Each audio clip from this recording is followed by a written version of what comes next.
안녕하세요. 코아카입니다.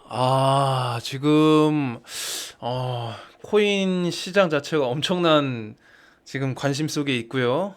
지금, FTX 뱅크런 사태가 터지면서, 일련의 여러 지금 커뮤니티 상에서 곡소리가 많이 나오고 있는데, 그 상황 속에서 한번, 이제 지금 상황을 객관적으로 한번 분석해 보기 위해서 뱅크런 사태가 어떻게 시작이 됐고, 현재 진행 상황, 그리고 그것들로 인해서 왜 이제 규제라는 게 중요한지를 제가 오늘 영상에서 다뤄볼 건데요. 이게 지금 제가 일전 영상에서 설명을 드렸다시피 바이낸스하고 FTX 이런 제 1세대 거래소들은 어떤 처음에 시작 자체가 어떤 국가의 규제, 기관의 규제, 어떤 정해진 레거시 금융들이 정해놓은 규제 속에서 탄생하는 것들이 아니고 이제 정말 말 그대로 어떤 신생 시장에서의 장펑차오나 샘 같은 그런 FTX CEO들이 정말 개개인들이 창립을 해가지고 이제 만들어진 거래소죠. 그런 거래소들은 처음에 규제 속에서 탄생하진 않았습니다. 그저 맨 처음에 자발적인 그런 시스템을 만들어서 탄생을 한 건데 그게 이런 사태까지 터지게 된 거죠. 결국에는 제 생각엔 그렇습니다. 뱅크런은 어떻게 시작이 됐나? FTX 사태 주요 일지. 글로벌 암호화폐 거래소 FTX 알라메다 리서치의 유동성 위기로 촉발된 FTX 사태의 여진이 계속되고 있다. 라이벌 거래소 바이낸스가 FTX 인수를 추진한다는 소식에도 시장은 안정을 되찾지 못하는 상태다.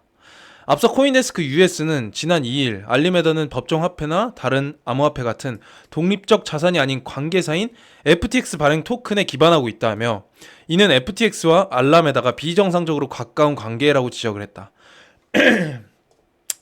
알라메다에 대한 의혹이 쏘아올린 작은 공은 트위터에서 FTX의 샘 뱅크먼 프리드먼 최고 경영자 CEO와 바이낸스의 자오장펑 CEO 사이에 입씨름으로 번졌다. 여기에 암호화폐 주요 인사들이 의견을 덧대면서 FTX 거래소 토큰인 FTT 가격은 80% 넘게 폭락을 했다. 이 사태는 창펑 CEO가 9일 FTX 인수를 위한 투자 의향서에 서명하기까지 이르렀다. 지금 여기 이 부분이죠. 알라메다는 법정 화폐나 다른 암호화폐 같은 독립적 자산이 아닌 관계사인 FTX 발행 토큰에 기반하고 있다며. 이게 왜 위험하냐면 이제 다들 알다시피 이제 마이크로 스트래티지사 같은 경우에는 거의 대부분의 자산이 어떤 비트코인하고 어떤 전통적 레거시 달러라든가 이런 걸로 준비금을 많이 갖고 있죠. 근데 알라메다 리서치는 지금 아니 알라메다 여기 알라메다 리서치는 FTX 발행 토큰 FTT를 기반으로 하고 있는 거예요. 그렇기 때문에 자산의 가치는 FTT 토큰 자신들의 만든 어떤 자신들의 기반으로 설립된 그런 거래소에서 FTT 토큰의 가격을 높이면 자신들의 가격이 올라가는 거예요. 이게 왜 위험할 수 있냐면 비트코인이라는 거는 정말 탈중앙화. 지금 주인이 없어요. 채굴자들이 존재하지만 정말 주인이 없는 상태에서의 그런 가격 형성이 어떻게 될지는 지구상의 투자자들과 여러 기관, 국가 그리고 개인 투자자들이 얼마나 어떤 그 포텐셜을 가지고 있는지를 인지하느냐에 따라서 이제 가치가 결정이 되는데 여기 FTT는 어떻게 보면 FTX에서 저는 그렇게 생각합니다. 물론 제 생각이 틀릴 수도 있지만 가격 조정을 어느 정도 할 수 있다고 생각을 합니다. 왜냐하면 발행사가 정해져 있기 때문이에요. 발행사가 정해져 있다는 건 그 토큰의 주인이 있다는 뜻이죠. 그 토큰을 만든 사람이 어느 정도의 가격 형성을 할 수 있겠다라는 뜻입니다. 이게 정말 위험한 생각이죠. 예, 왜냐면 그러면 이 알라메다 리서치는 FTT 토큰이 기반이 되는데 그럼 FTT 토큰의 가격을 올리면 알라메다 리서치의 대차 대조표상의 자산 가치는 올라가는 거죠. 그렇게 되면은 자신들이 자신의 기업 가치를 알아서 정할 수가 있는 겁니다. 이게 얼마나 위험한 발상인지. 어떻게 보면 주식 시장이었으면 사실 이게 어떻게 보면은 만약에 그들이 정말 가격 조정을 마음대로 해서 그렇게 자산 가치를 뻥튀기를 했다라고 셈 치면 이게 주식 시장이었으면 정말 이거는 큰일 날 생각이죠. 만약에 그게 맞다면요. 11월 2일 FTX 사태의 발단. 알라메다 리서치는 FTX 관계 기업이자 암호화폐 트레이딩 및 투자 업체다. 코인데스크 US는 FTX가 FTT 토큰에 크게 의존 중이라고 보도했다. 제기된 문제점. 지난 6월 30일 기준 146억 달러 상당의 자산을 확보 중인데 이 중 FTT가 36억 6천만 달러 상당으로 단일 보유 자산 중에선 가장 높은 순위를 차지함. 그렇죠. FTT 비중이 상당히 많은 거예요. FTT 담보물이 21억 6천만 달러로 세 번째로 큰 규모로 형성 중. 80억 달러 부채 중 74억 달러가 대출금 형태. 이거 아휴, 이게 참 대출 비중이 엄청나죠. 락업된 FTT가 2억 9,200만 달러 규모. 11월 4일 알리메다와 셀시우스의 상장 전략 유사성 의문 제기. 셀시우스에 대해서 많이들 아시겠지만은 정말 당시 그 폰지 사기로 이제 결국에 판단이 났죠. 그 정말 그때 셀시우스가 이제 파산을 하고 나서 엄청난 그 파장이 있었어요. 개개인들 뭐 각종 큰 손들 코인 역사에 대해서 제가 공부를 좀 해봤는데 엄청난 파장이 있었죠. 아니 그 정도의 어떤 성장 전략 유사성 이거는 정말 위험한 방식이거든요. 암호화폐 분석가 더티 버블 미디어는 알라메다의 성장이 파산한 코인 거래소 셀시우스와 같은 방식이라고 의문을 제기했다. 더티 버블 미디어는 과거 셀시우스를 조명한 바 있다. 셀시우스는 당시 폰지 사기 형태로 몸집을 부풀린 것으로 알려졌다. 이게 참 근데 모르겠어요. 이게 누군가가 FTX 거래소를 망가뜨리기 위한 어떤 뭔가 뒤에서 누군가가 정말 음모론이긴 한데 뭔가 그런 작전이었는지 모르겠는데 이게 뭔가 좀 잘못된 부분은 좀 있는 것 같아요. FTX가 FTT로 너무 자산을 뻥튀기 한 그런 부분이 제 생각에도 보이거든요. 11월 5일 바이낸스 CEO의 트윗 전쟁 참전. 바이낸스 자오장펑 CEO는 암호화폐는 너무 위험하다는 내용의 트윗을 게재했다.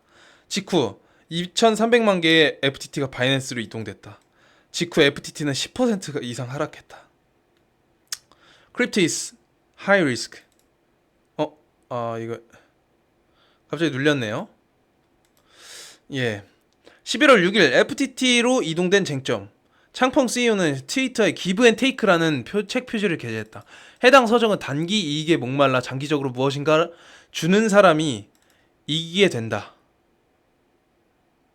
는 내용을 담고 있다. 해당 글 직후 트위터에는 FTT 가격을 언급하는 글들이 잇따라 게재됐다.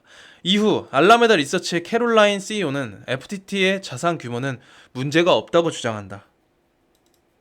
그녀는 자산 규모가 100억 달러 상당이라고 밝혔다. 문제가 없다는 그런 내용입니다. 이게 예. 근데 이거는 어떻게 보면 어디까지나 자기 얘기라 뭐 제가 맞는지 틀린지는 모르겠는데 11월 7일 FTX의 뱅크런 징조 격동의 날. 창펑 CEO는 이번 FTT 청사는 전쟁도 전투도 아닌 테라 루나 사태에서 배운 위험관리 전략이라고 강조했다. 그러면서 뒤에서 로비하는 이들을 지원하지 않을 것이라며 SBF를 저격했다. 샘 뱅크먼 프리드를 저격했다는 거죠. 뒤에서 로비하는 이들을 지원하지 않을 것이라는 얘기는 SBF가 뒤에서 로비를 한다는 얘긴지는 모르겠는데 바이낸스 창펑 자오장펑이 이렇게 얘기를 하네요.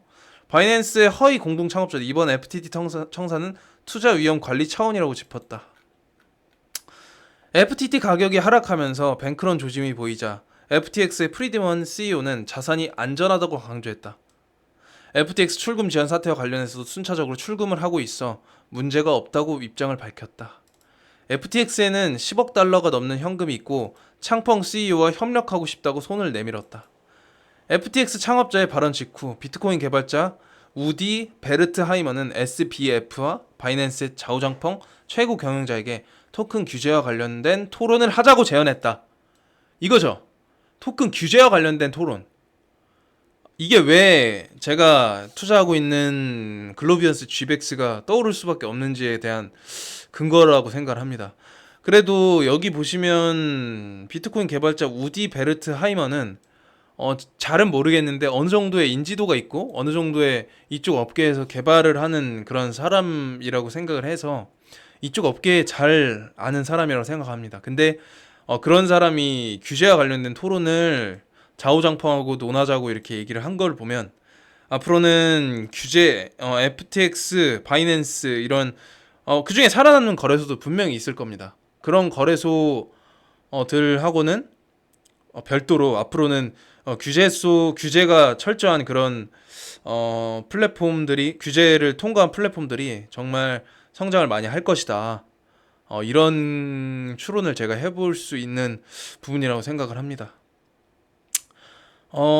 지금 FTX 출금 지연 사태, 지금 출금이 안 되고 있다고 하는데 FTX에서 저는 이제 FTX 거래소를 제가 일전에도 알고는 있었고 인터페이스나 뭐 여러 가지 서비스가 굉장히 좋은 부분은 익히 많이 들어서 알고 있었습니다. 근데 저는 FTX를 한 번도 이용해 보지는 않았거든요. 근데 이게 FTX 거래소를 코인에 대해서 좀 아시는 분들은 왜 FTX 거래소가 성장을 할 수밖에 없고 굉장히 서비스들이 좋은지에 대해서 많이들 알고 계신데 많이들 FTX 거래소를 많이들 이용을 하시고 거기에 상당한 자금도 많이들 넣어 놓으셨더라고요. 제가 커뮤니티를 보니까.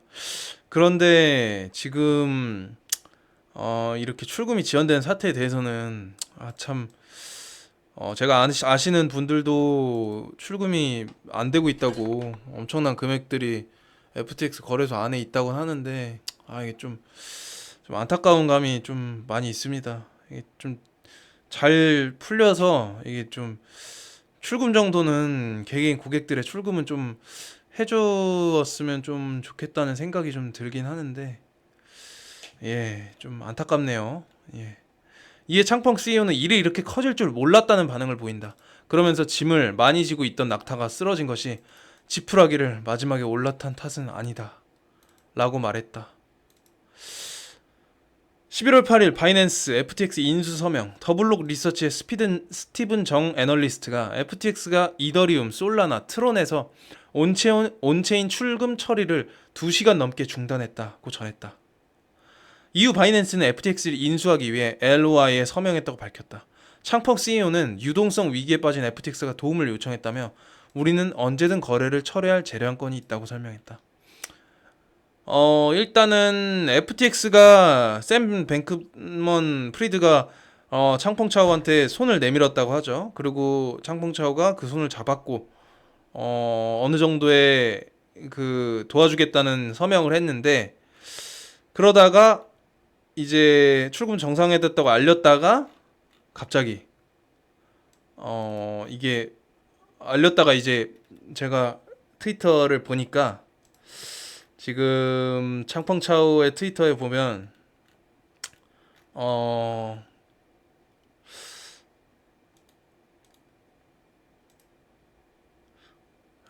이게 진짜 지금 결국에는 인수를 포기했다는 뉴스를 확인을 했죠.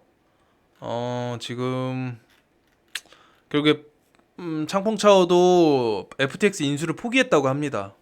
그래서 뭐 여러 가지 지금 상황이 있는데 좀 안타까운 것 같습니다. 제가 아는 지인 커뮤니티 상에서 지금 많이들 걱정이 많은데 이게 사실 저는 FTX 거래소를 이용을 안 했기 때문에 제가 어떤 직접적인 금액적으로 피해를 본 건 없지만 이게 사실 제 일일 수도 있는 거였거든요. 저도 해외 거래소를 이용을 하고 이게 참 어찌 보면 정말 안타깝습니다. 큰 금액이 한두 푼이 아니거든요. 코인 하는 사람들은 많이들 아시겠지만 기본 10만 불 이상이에요. 예. 10만 불이 뭐예요? 100만 불 이상인 분들도 널리고 널렸는데, 아, 이게 참, 예, 인수계획 철회 여기 있네요. 아이고, 이게 참 안타깝습니다. 정말. 이렇게, 음, 예, 인수 철회를 결국에 밝혔습니다. 너무 큰 금액이 투자가 된다고 큰 금액을 넣어야 된다고 해서, 바이낸스도 결국에 FTX 인수를 포기를 했는데, 이게 조속히 좀, 좋은 결말로 좀 마무리가 됐으면 좋겠습니다. 개인적으로. 정말로 이게 남의 일 같지가 않습니다. 언젠간 이게 참, 이 개개인들은 사실 무슨 잘못이에요, 이게. 무슨 정보를 알았겠습니까, 사실. FTX 거래소를, 샘 뱅크만 프리드라는 정말 젊고 유능한 CEO가 창립을 해서 거기 그 비전을 믿고 그 거래소를 이용을 하고 거기에 따른 거래소 토큰을 또 홀딩을 하고 있으면 여러 가지 뭐 혜택이 많으니까 그런 부분에 있어서 개개인들이 많이 투자를 한 것으로 알고 있고 한국인들도 정말 많이 이용을 한 것으로 알고 있는데 아 이게 참 안타까운 것 같습니다. 조속히 좀 개개인들만이라도 좀 출금은 좀 해줬으면 좋겠는데 제가 아시는 분들도 좀 마무리가 좀 잘 좀 됐으면 좋겠습니다. 예, 오늘은 요 정도로 좀 코인 시황을 좀 살펴봤습니다.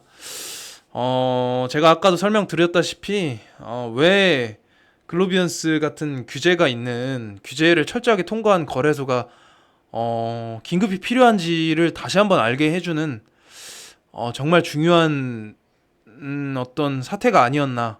이번 사태를 계기로, 각종 거래소들이 어떤 시스템으로 이루어지는지, 그리고 각종 규제 속에서 안전하게 그런 자신의 자산을 규제를 통해서 안전하게 지킬 수 있는 거래소가 왜 떠오를 수밖에 없는지를 다시 한번 알게 해주는 그런 중요한 사태가 아니었나 그런 생각이 듭니다. 요즘 날씨가 많이 추워졌는데 우리 구독자분들 감기 조심하시고 저도 앞으로 하루하루 열심히 영상을 찍어서 올리도록 하겠습니다. 오늘도 긴 영상 시청해주셔서 감사합니다. 아, 그리고 제가 마지막으로 저기 이제 가면을 제가 이제 특수 제작을 했는데 그게 이제 곧 있으면 이번 달 말 정도면 선보일 수 있을 것 같습니다. 어, 캠도 사고 여러 가지 많이 하고 있는데 많이들 지켜봐 주시면 제가 더 좋은 모습으로 찾아뵙도록 하겠습니다. 감사합니다.